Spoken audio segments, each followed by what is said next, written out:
ഞാൻ വിചാരിച്ച എന്നെ കൊണ്ട് പറ്റത്തില്ല, ജസ്റ്റ് ആദ്യത്തെ അറ്റംപ്റ്റ്, ഇനിയിപ്പോൾ ഇത് കഴിഞ്ഞിട്ട് കിട്ടിയില്ലെങ്കിൽ ഒന്നുകൂടെ ട്രൈ ചെയ്യാം എന്നുള്ളൊരു ആറ്റിറ്റ്യൂഡായിരുന്നു എനിക്ക് പേടിയാവുന്ന, എനിക്ക് കിട്ടുമെന്ന് എനിക്കൊരു ഉറപ്പില്ല എന്നായിരുന്നു ഞാൻ ആദ്യം പറഞ്ഞുകൊണ്ടിരുന്നത്.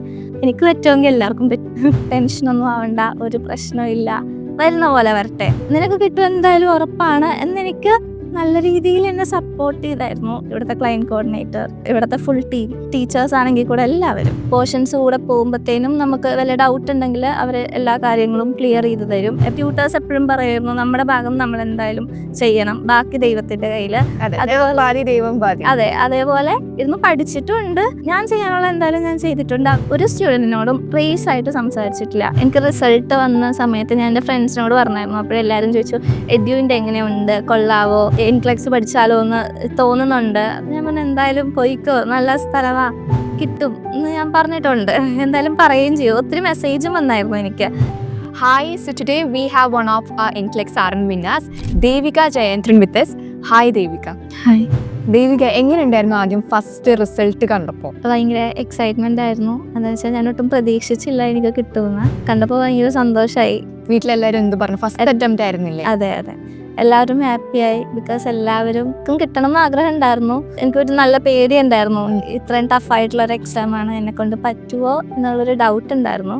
പക്ഷെ കിട്ടിയപ്പോൾ സന്തോഷം. എങ്ങനെയാ അപ്പോൾ ദേവിക നമ്മുടെ എഡ്യൂവിൻ്റ് അക്കാഡമിനെ പറ്റി അറിഞ്ഞത്, NCLEX RN കോച്ചിങ്ങിനെ പറ്റി? എൻ്റെ പ്രോസസ്സിങ് നടത്തുന്ന ഏജൻസി ഉണ്ട്, അവരെന്നോട് എഡ്യൂവിൻ്റെ കാര്യം പറഞ്ഞ്. അവർ പറഞ്ഞു ഇവിടെ അത്യാവശ്യം സക്സസ് റേറ്റ് കൂടുതലാണ്, അവരുടെ പറഞ്ഞ ക്ലയൻസിനെ ഒക്കെ അവർ കൂടുതലും എഡ്യൂവിനിലോട്ട് തന്നെയാണ് റെഫർ ചെയ്യുന്നത്. അവർക്കൊക്കെ അത്യാവശ്യം നല്ല റിസൾട്ട് കിട്ടിയിട്ടുണ്ട്. അതുകൊണ്ടിട്ട് എന്നോടും ചേരാൻ പറഞ്ഞു. അപ്പോൾ ഞാൻ അങ്ങനെ ആണ് എഡ്യൂവിനിലോട്ട് വന്നത്. മുന്നേ അപ്പോൾ ലൈക്ക് ഒരു സെൽഫ് സ്റ്റഡി അങ്ങനെ എന്തെങ്കിലും നോക്കിയായിരുന്നോ? ഇല്ല, ആദ്യമായിട്ടാണ് ഞാൻ സ്റ്റാർട്ട് ചെയ്ത എഡ്യൂവിൽ തന്നെയാണ്. ഓക്കെ, അവിടെ നിന്ന് എനിക്ക് കിട്ടി. നമ്മുടെ അപ്പോൾ സ്റ്റഡി അല്ലെങ്കിൽ നമ്മുടെ പ്രൊവൈഡ് ചെയ്യുന്ന ഒരു മെത്തഡോളജി, നമ്മൾ പഠിപ്പിക്കുന്ന ആ മെത്തഡോളജി എങ്ങനെയുണ്ടായിരുന്നു? ടീച്ചേഴ്സൊക്കെ നല്ല ഹെൽപ്ഫുൾ ആയിരുന്നു. ഫുൾ ഇപ്പോൾ നമുക്ക് ക്ലാസ് ടൈമിലല്ല, അത് കഴിഞ്ഞിട്ടാണ് നമ്മൾ ആ പോർഷൻസ് കൂടെ പോകുമ്പോഴത്തേനും നമുക്ക് വല്ല ഡൗട്ട് ഉണ്ടെങ്കിൽ അവർ എല്ലാ കാര്യങ്ങളും ക്ലിയർ ചെയ്ത് തരും. എപ്പോൾ വേണമെങ്കിലും അവരോട് ഡൗട്ട്സ് ക്ലിയർ ചെയ്യാൻ വിളിച്ചാലോ അല്ലെങ്കിൽ വാട്സപ്പ് ത്രൂ ആണെങ്കിലും മെസ്സേജ് അയക്കുമ്പോൾ അവർ നമുക്ക് റിപ്ലൈ തരും. അതേപോലെ തന്നെ നമുക്ക് റെക്കോർഡഡ് ക്ലാസ്സസ് അവൈലബിൾ ആയിരുന്നു, സ്റ്റഡി മെറ്റീരിയൽസും എല്ലാം അവൈലബിൾ ആയിരുന്നു. അതുകൊണ്ടിട്ട് അത്യാവശ്യം എളുപ്പമായിരുന്നു പഠിക്കാനായിട്ട്. സോ നമ്മുടെ ഈ പോർട്ടൽ ത്രൂ ഉള്ള റെക്കോർഡഡ് മെറ്റീരിയൽസ് അത് എത്രത്തോളം ഹെൽപ്ഫുൾ ആയിരുന്നു? ഈ വർക്കും പഠിപ്പും കൂടി ഹാൻഡ് ഇൻ ഹാൻഡ് ആയിട്ട് പോകുമ്പോൾ നമുക്ക് ദിവസം ക്ലാസ് അറ്റൻഡ് ചെയ്യാൻ പറ്റിയില്ല എന്നുണ്ടെങ്കിൽ നമ്മൾ റെക്കോർഡഡ് ക്ലാസ് നമുക്ക് കിട്ടുമല്ലോ, ആ പോർട്ടൽ അവൈലബിൾ ആയിരുന്നു. അപ്പോൾ അത് വെച്ച് നമുക്ക് പഠിക്കാൻ പറ്റും. അതേപോലെ തന്നെ ഇപ്പോൾ നമുക്ക് ആ ടോപ്പിക്കിൽ പിന്നീട് നമ്മൾ റിവൈസ് ചെയ്യുന്ന സമയത്താണെങ്കിലും നമ്മൾ ആ ടോപ്പിക്കിൽ വല്ല ഡൗട്ട് ഉണ്ടെങ്കിൽ ആ ക്ലാസ് വീണ്ടും നമുക്ക് കേൾക്കാനൊക്കെ പറ്റുമായിരുന്നു. ക്വസ്റ്റ്യൻ ബാങ്ക് അവൈലബിൾ ആയിരുന്നു വെച്ചത്. അതിലും ഒത്തിരിയും ക്വസ്റ്റ്യൻസ് ഉണ്ടായിരുന്നു. അതിലെ ക്വസ്റ്റ്യൻസ് എനിക്ക് എക്സാമിനും വന്നിട്ടുണ്ടായിരുന്നു. മീൻസ് സെയിം ഓപ്ഷൻസ് അല്ലെങ്കിലും കൂടെ ആ ഒരു ടൈപ്പ് ഓഫ് ക്വസ്റ്റ്യൻ നമ്മൾ അതുകൊണ്ട് ചെയ്തപ്പോൾ ഈ ക്വസ്റ്റ്യൻ ഞാൻ ചെയ്തിട്ടുണ്ട് എന്നുള്ളൊരു സാറ്റിസ്ഫാക്ഷൻ ഉണ്ടായിരുന്നു. കസ്റ്റമർ സപ്പോർട്ട് സിസ്റ്റം തുടക്കം മുതൽ ഒടുക്കം വരെ അവരുടെ ഒരു സപ്പോർട്ട് എങ്ങനെയുണ്ടായിരുന്നു? ക്ലാസ് തുടങ്ങിയപ്പോൾ മുതൽ, ഇവിടെ ജോയിൻ ചെയ്ത സമയത്ത് മുതൽ എനിക്ക് ഓരോ കാര്യങ്ങൾ, ഈ പോർട്ടൽ എനിക്ക് എങ്ങനെയായിരുന്നു യൂസ് ചെയ്യേണ്ടതെന്ന് പോലും അറിയത്തില്ലായിരുന്നു. കുറേ ലിങ്കും അതും ഇതൊക്കെ ഉണ്ടായിരുന്നു. അപ്പോൾ ഓരോ കാര്യങ്ങളും എനിക്ക് സ്ക്രീൻഷോട്ട് അയച്ച് തന്ന് ഓരോ കാര്യങ്ങളും ഈ നമ്മുടെ ക്ലയൻറ്റ് കോർഡിനേറ്റർ എനിക്ക് എല്ലാ കാര്യങ്ങളും പറഞ്ഞു തന്നായിരുന്നു. അതേപോലെ തന്നെ അവസാനമായപ്പോഴാണെങ്കിലും എനിക്ക് ഒത്തിരി സപ്പോർട്ട് ചെയ്ത്. ഇപ്പോൾ ഞാൻ പറയുമായിരുന്നു ഇടയ്ക്ക് എനിക്ക് പേടിയാവുന്ന, എനിക്ക് കിട്ടുമെന്ന് എനിക്കൊരു ഉറപ്പില്ല എന്നായിരുന്നു ഞാൻ ആദ്യം പറഞ്ഞുകൊണ്ടിരുന്നത്. ആ സമയത്ത് എന്നെ വിളിച്ച് എക്സാമിന് ഞാൻ കയറുന്നതിന് തൊട്ട് മുന്നേ വരെ ഞാൻ വിളിച്ച് അപ്പോഴേക്കും എൻ്റെ അടുത്ത് പറഞ്ഞു ദേവിക ടെൻഷനൊന്നും ആവണ്ട, ഒരു പ്രശ്നമില്ല, വരുന്ന പോലെ വരട്ടെ, നിനക്ക് കിട്ടും എന്തായാലും ഉറപ്പാണ് എന്നെനിക്ക് നല്ല രീതിയിൽ എന്നെ സപ്പോർട്ട് ചെയ്തായിരുന്നു ഇവിടുത്തെ ക്ലയൻറ്റ് കോർഡിനേറ്റർ. നല്ലൊരു സപ്പോർട്ടിങ് ആയിരുന്നു ഇവിടുത്തെ ഫുൾ ടീം, ടീച്ചേഴ്സ് ആണെങ്കിൽ കൂടെ എല്ലാവരും. ഇൻഡിവിജ്വൽ മെൻറ്ററിംഗ് ഒക്കെ നമ്മുടെ ടീച്ചേഴ്സ് അല്ലെങ്കിൽ ട്യൂട്ടേഴ്സ് പ്രൊവൈഡ് ചെയ്തിരുന്നോ? ഉണ്ടായിരുന്നു. നമുക്ക് അവരുടെ വാട്സപ്പ് നമ്പർ തരും. അപ്പോൾ നമുക്ക് എന്ത് ഡൗട്ട് ഉണ്ടെങ്കിലും ചോദിക്കാം.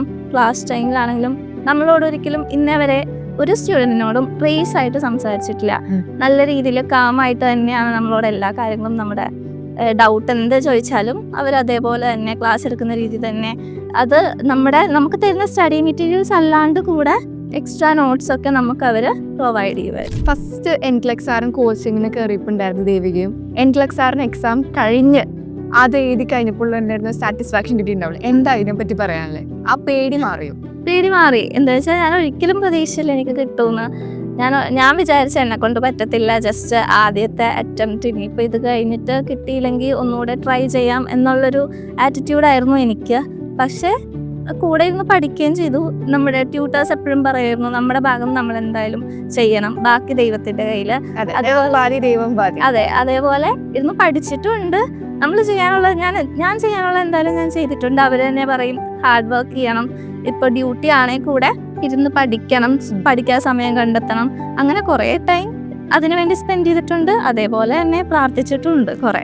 ഇനി അപ്പോൾ എൻട്ലക്സ് സാറിന് എക്സാം ഇങ്ങനെ പേടിച്ചിരിക്കണവരോട് എന്താ പറയാനുള്ളത്? എനിക്ക് പറ്റുമെങ്കിൽ എല്ലാവർക്കും പറ്റും. സോ നമ്മുടെ എൻട്ലക്സ് സാറും കോച്ചിങ് ഇനി മുന്നോട്ടുള്ള ജേർണിയിൽ ദേവികയുടെ ഫ്രണ്ട്സിനോ കൊളീഗ്സിനോ റെഫർ ചെയ്യോ? ഉറപ്പായിട്ടും. എനിക്ക് റിസൾട്ട് വന്ന സമയത്ത് ഞാൻ എൻ്റെ ഫ്രണ്ട്സിനോട് പറഞ്ഞായിരുന്നു. അപ്പോഴെല്ലാവരും ചോദിച്ചു എഡ്യൂവിൻ്റെ എങ്ങനെയുണ്ട്, കൊള്ളാവോ, എൻട്ലക്സ് പഠിച്ചാലോ എന്ന് തോന്നുന്നുണ്ട്. ഞാൻ പറഞ്ഞു എന്തായാലും പോയിക്കോ, നല്ല സ്ഥലമാണ്, കിട്ടും എന്ന് ഞാൻ പറഞ്ഞിട്ടുണ്ട്. എന്തായാലും പറയുകയും ചെയ്യും. ഒത്തിരി മെസ്സേജും വന്നായിരുന്നു എനിക്ക്, എൻട്ലക്സ് പഠിച്ചിട്ട് അങ്ങനെ ഉണ്ട്, കിട്ടുമോ, അങ്ങനെ ഒത്തിരി പേര് ചോദിച്ചായിരുന്നു. അപ്പോൾ ഇനി എന്താണ് ഫ്യൂച്ചർ പ്ലാൻസ് എന്താണ്? ഇപ്പം ഞാൻ കറൻ്റ്ലി കാനഡയുടെ പ്രോസസ്സിങ് ചെയ്തുകൊണ്ടിരിക്കുകയാണ്. ഇനി ഇൻ്റർവ്യൂ കോൾ കിട്ടാനുണ്ട്. ദേവികയും ഹാപ്പിയാണ്, ഞങ്ങളും ഹാപ്പിയാണ്, എഡ്യൂൻ ഫാമിലി മൊത്തത്തിൽ ഹാപ്പിയാണ് ദേവികയുടെ റിസൾട്ട് കണ്ടിട്ട്. സോ എനിവേ ഇനി മുന്നോട്ടുള്ള ജേർണിയിൽ ഫ്യൂച്ചറിലായാലും എല്ലാ ബ്ലെസ്സിങ്സും ഉണ്ടാവട്ടെ. Thank you so much for joining our family. Thank you. As a token of appreciation, I would like Ishani to hand over the award to Devika.